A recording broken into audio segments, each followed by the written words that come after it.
Dear Diary, thank God we are finally over with January, because January just felt like such a long ass month. Like, I know it was 5 weeks long, but it felt like we went through February and January all in January.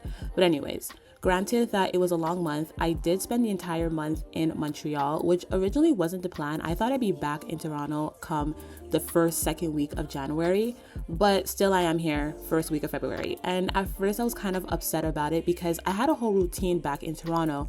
I had my schedule with my clients, going to the gym, recording content, getting back home, going to the coffee shops, starting to get settled in with like new people that I've met, making new friends, establishing those friendships. And then having to stay in Montreal for 2 whole months was just like, okay.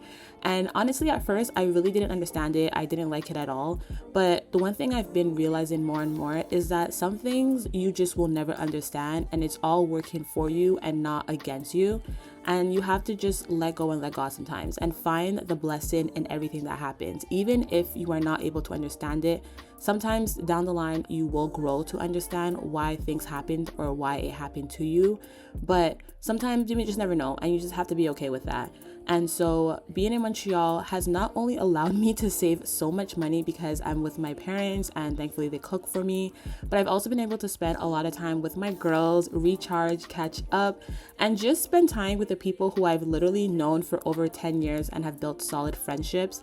And another thing I realized this month is I'm doing way too much. Like, I knew this from time because I would always get burnt out. And my toxic trait is when I get burnt out, I book a trip, go away for about a week or two, and then come back, recharge, and then burn myself out again and book another trip. And I have to stop doing that because one, financially, that is not smart. And two, that is not solving the problem. So what I want to do going forward is I told myself I'm going to focus only on my NUBODY fitness app and YouTube. Because honestly, those are the 2 things that are my main priority. And other things, even though I do want to accomplish because they are my goals, I don't want to focus so much on that because I'm so tired of constantly pouring myself into all these different cups, trying to give a little bit here, a little bit there, where I could just pour myself into 2 cups and just fill those up all the way to the rim, make sure that they're solid. And then once those are good, I can go on to other goals that I want to accomplish. And even though this scares the shit out of me because I just feel like I'm neglecting my goals, I'm not going to be as productive, I'm like holding myself back, I'm turning 30, I want to accomplish these things.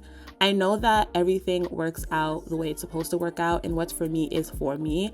I know this sounds so cliche, and I'm not a person who's all about like manifestation and all of that, but I really, really feel that in my heart, this is what I need to do, and this is what's going to get me to that next level. Because for so long, I've been struggling with trying to get myself up to that next level because I feel like I've been stuck in this same level that I've been at for I don't know how long. And as much as I am grateful to be at this point, because I did wish to have a job and a career where I am completely remote, I work for myself, and it basically sustains my life, I'm ready for that next step. Like, I want to go from level 10 to 20 now because level 1 to 10 is done, if that makes any sense. And another thing I want to change this month and going forward is the way I set my goals, because I literally am shit with setting my goals. Like, I set myself up for literally disappointment and for me to get discouraged at the end of every month, because I would look back at my goals at the end of the month and just be like, wow, I barely accomplished half of my goals. Like, I probably accomplished 1, or sometimes I would not even accomplish any of them.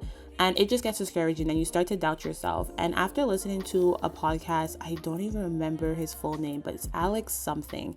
He was saying how when you set your goals, you have to set your goals based on variables that you can actually control.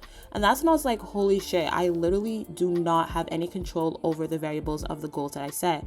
Like, for example, wanting to reach a certain amount of subscribers on YouTube in a month, I have no control over that. Like, I have no control over who decides to subscribe to my channel or who clicks my videos. I have no control over who decides to sign up for my one-on-one online coaching or decides to do one of my programs on my app. But what I do have control over is how I show up and the things I put out there.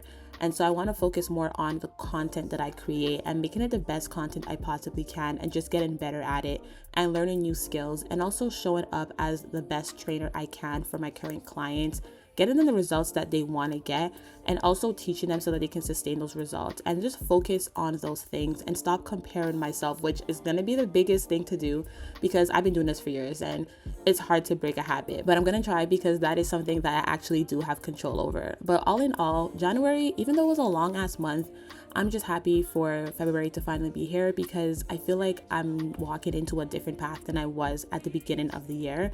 And also I can finally go back home, which is another blessing in itself. So thank you, January, for all the blessings. But February, I am so ready for you. I love you, girl. Bye.